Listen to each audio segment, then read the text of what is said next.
नमस्कार दोस्तों, कैसे हैं आप सब। उम्मीद करता हूं आप सब बढ़िया होंगे। आज बहुत ही महत्वपूर्ण टॉपिक है हमारा ग्लोबल वार्मिंग, वैश्विक तापन वृद्धि।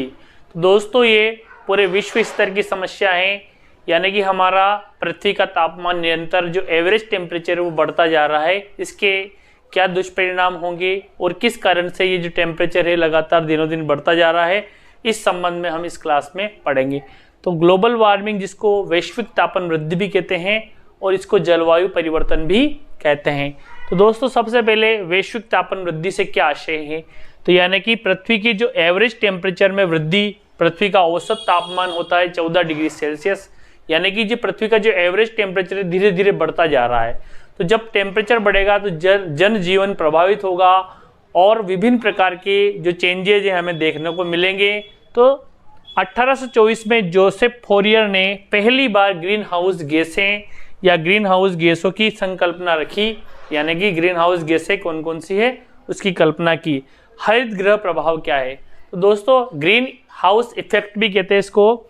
यह एक प्राकृतिक परिघटना है जिसमें ग्रीन हाउस गैसें जैसे carbon dioxide, methane, nitrous oxide और जलवाष्प, इनके कारण क्या होता है, ये जो है ये गैसें क्या करती है, पृथ्वी से आने वाली जो विकिरणों जब को अवशोषित करती है और इंफ्रारेड तरंगों को एब्जॉर्ब कर लेती, अवशोषित कर लेती। और ये जब अवरक्त तरंगे वापस स्पेस में नहीं जा पाती है इन गैसों के कारण, तो पृथ्वी का तापमान बढ़ता है, जिसे ग्रीन हाउस इफेक्ट कहते हैं।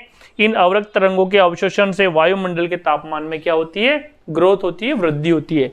अब दोस्तों कारण क्या है, ये जो ग्रीन हाउस गैसें हैं इनके मात्रा में वृद्धि, तो इनकी मात्रा में वृद्धि किनके द्वारा हो रही है, हमारे द्वारा हो रही है। हमारे द्वारा कैसे हो रही है, हम कार्बन डाइऑक्साइड छोड़ रहे हैं, औद्योगिकरण के द्वारा कल कारखानों को चला के, स्वचालित जो वाहन है उनको चला के, और कार्बन डाइऑक्साइड, मीथेन है, क्लोरोफ्लोरोकार्बन है, नाइट्रस ऑक्साइड है, इनके उत्सर्जन से, यानी कि ये ग्रीन हाउस इफेक्ट करने वाले गैसें हैं, इसलिए इन गैसों को क्या कहते हैं, ग्रीन हाउस गैसें।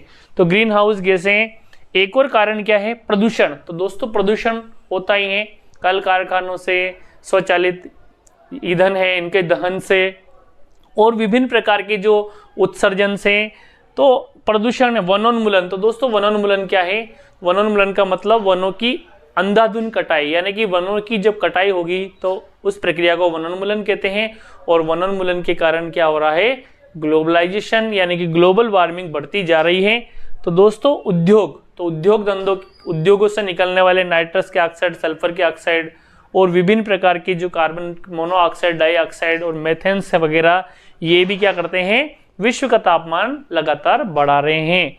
अब प्रभाव पृथ्वी पर, दोस्तों इसके क्या प्रभाव होंगे, तो पृथ्वी का जो औसत टेम्परेचर बढ़ जाएगा, जैसा कि यहाँ एवरेज टेम्परेचर आपको बताया 14 डिग्री सेल्सियस, ये निरंतर बढ़ता जाएगा। जलवायु में परिवर्तन, यानी कि क्लाइमेटिक चेंज। क्लाइमेटिक चेंज कैसे होगा, जब पृथ्वी का टेम्परेचर बढ़ेगा तो जो क्लाइमेट है वो भी बढ़ेगा, क्लाइमेट में भी चेंजेज आएगा, क्योंकि टेम्परेचर, जो जलवायु है वो टेम्परेचर से प्रभावित होती है। ग्लेशियर। तो दोस्तों ग्लेशियर क्या है, जो हिमालय है या जो बड़े बड़े जो पर्वत है उनके ऊपर जो बर्फ की जो नदियाँ बहती हैं, यानी कि बर्फ के रूप में जो नदियाँ, बर्फीली नदियाँ हैं, उनका जो जब टेम्परेचर बढ़ेगा पृथ्वी का, तो वो जो ग्लेशियर वो पिघलेंगे, जिससे क्या होगा, जो समुद्री एरिया, कोस्टल एरिया है, जो निचले इलाके हैं, उनका जो समुद्र का जो तल स्तर बढ़ेगा, स्तर बढ़ने से क्या होगा, निचले एरिया में क्या आ जाएगी, बाढ़ आ जाएगी। तो दोस्तों समुद्र तल के अंदर क्या हो जाएगी, वृद्धि हो जाएगी, क्योंकि ग्लेशियर पिघलेगा तो पानी कहाँ जाएगा, समुद्र की सतह पर जाएगा, समुद्र में जाएगा तो एवरेज जो लेवल है, जो पानी का लेवल है वो बढ़ेगा, तो कोस्टल एरिया में पानी जाएगा। जैव विविधता का ह्रास, यानी कि जो हमारी जो बायोडाइवर्सिटी है, हमारी जैव विविधता है, वो खत्म हो जाएगी इस ग्लोबल वार्मिंग के कारण। अब दोस्तों इसका एक डायग्रामेटिक तरीके से मैं आपको समझा देता हूं, फिर इसके उपाय देखेंगे अपन। तो किस तरह से ये ग्लोबल वार्मिंग की समस्या पैदा हो रही है।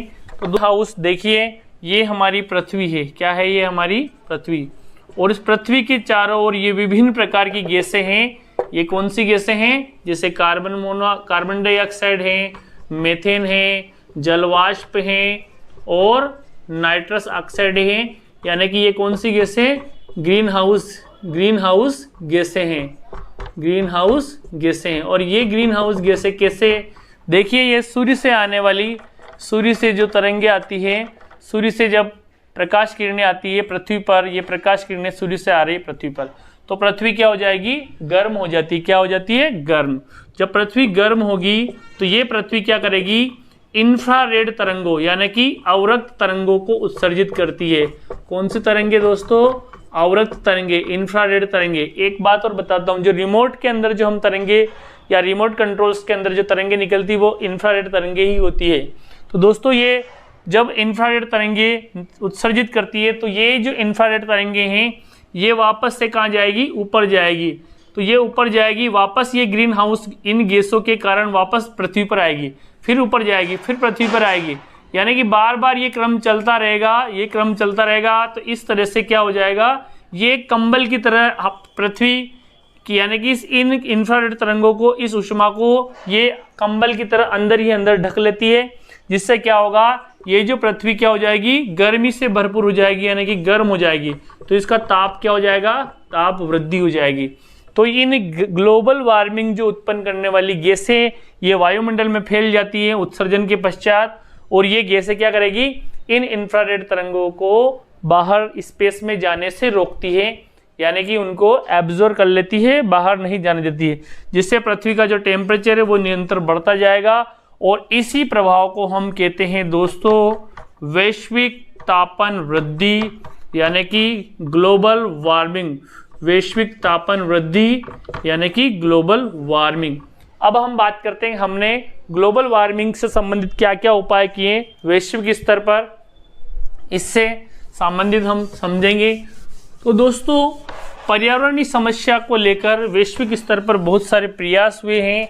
सबसे पहले 1972 में स्टॉकहोम में पर्यावरणीय सम्मेलन हुआ। तो दोस्तों स्टॉकहोम में पर्यावरण सम्मेलन हुआ जलवायु परिवर्तन को लेकर, पर्यावरण संरक्षण को लेकर, यानी कि पर्यावरण का क्या करना था, संरक्षण करना था। यानी कि ये सम्मेलन हुआ स्टॉकहोम में 1972 में। यहाँ जितने भी देश हैं वर्ल्ड के वो सारे मिले और पर्यावरण समस्या पर गहन चिंता करी। दूसरा 1992 में रियो सम्मेलन हुआ, इसके जस्ट 20 साल के पश्चात, यानी कि प्लस 20 साल आपको जोड़ देना है। तो 1992 में कौन सा सम्मेलन होता है दोस्तों, रियो सम्मेलन। कौन सा सम्मेलन, रियो सम्मेलन। रियो डी जेनेरिया में रियो सम्मेलन होता है, जिसे हम क्या कहते हैं, जिसे हम कहते हैं पृथ्वी सम्मेलन। क्या कहते हैं इसको दोस्तों, पृथ्वी सम्मेलन। तो पृथ्वी सम्मेलन में भी यहाँ पे भी एजेंडा बना और पृथ्वी बचाने के लिए यानी जलवायु को बचाने से संबंधित विभिन्न देशों ने हस्ताक्षर किए, विचार विमर्श किए। और 1997 में क्योटो प्रोटोकॉल आया। तो 1997 जस्ट इसके 5 साल पश्चात 1997 में कौन सा प्रोटोकॉल आया, क्योटो प्रोटोकॉल। तो क्योटो कहाँ पे है, ये जापान के अंदर है। तो क्योटो प्रोटोकॉल, इसमें क्या किया, कार्बन उत्सर्जन पर रोक, यानी कार्बन उत्सर्जन यानी कि ये जो प्रदूषण है इसके ऊपर क्या किया जाए, रोक की जाए, यानी कि प्रदूषण को कंट्रोल किया जाए। और कार्बन क्रेडिट अवधारणा विकसित की। इसके बाद 2015 में पेरिस समझौता, यानी कि पेरिस के अंदर एक समझौता हुआ, उस समझौते पर सभी देशों ने हस्ताक्षर किए। और पेरिस समझौता के अंदर एक एजेंडा COP21 यानी कि COP21 अवधारणा निकल के आती है। तो दोस्तों ये 4 यानी कि प्रयास निरंतर चल ही रहे हैं। सबसे पहले स्टॉकहोम में सम्मेलन होता है, स्टॉकहोम सम्मेलन जैसा कि यहाँ दिखाया गया है क्लियर, पर्यावरण संरक्षण को लेकर होता है। इसके जस्ट 20 साल के पश्चात रियो डी जेनेरिया में रियो सम्मेलन होता है, जिसे पृथ्वी सम्मेलन भी कहते हैं। और इसके जस्ट 5 साल के पश्चात क्योटो प्रोटोकॉल होता है, कार्बन उत्सर्जन पर रोक और कार्बन क्रेडिट अवधारणा विकसित होती है, कार्बन उत्सर्जन पर रोक। और 2015 के अंदर पेरिस समझौता, इसमें COP21 आता है। तो दोस्तों रियो सम्मेलन के अंदर एक एजेंडा 21 भी दिया था, इसका संबंध है एजेंडा 21 से भी है, ये भी आपको याद रखना है। तो इस तरह से हम प्रयास कर रहे हैं ग्लोबल वार्मिंग को कंट्रोल करने के लिए। तो ये बहुत ही बड़ी समस्या है हमारे पूरे वैश्विक स्तर पर, पूरे विश्व लेवल की है ये। इसमें किसी पर्टिकुलर देश के भाग लेने से काम नहीं चलेगा, क्योंकि ये वैश्विक स्तर की समस्या है। जितने भी देश हैं इस पृथ्वी पर, सभी देशों की इसमें भागीदारी होनी चाहिए, तभी हम ग्लोबल वार्मिंग यानी कि वैश्विक तापन वृद्धि जैसी समस्या को क्या कर सकते हैं, नियंत्रण में कर सकते हैं, यानी कि कंट्रोल कर सकते हैं। तो दोस्तों आई होप आपको पूरा टॉपिक क्लियर हो गया होगा। अगर मान लीजिए ये प्रभाव अगर निरंतर वैश्विक तापन अगर वृद्धि होती रही तो हमारे ऊपर क्या प्रभाव पड़ेगा, भूखमरी आ जाएगी, गरीबी आ जाएगी और विभिन्न प्रकार की पर्यावरणीय समस्याएं, जेनेटिक परिवर्तन और विभिन्न प्रकार के रोग हमें झेलने पड़ेंगे। तो दोस्तों क्लास कैसी लगी, अच्छी लगे तो लाइक कीजिए, कमेंट्स कीजिए, शेयर कीजिए।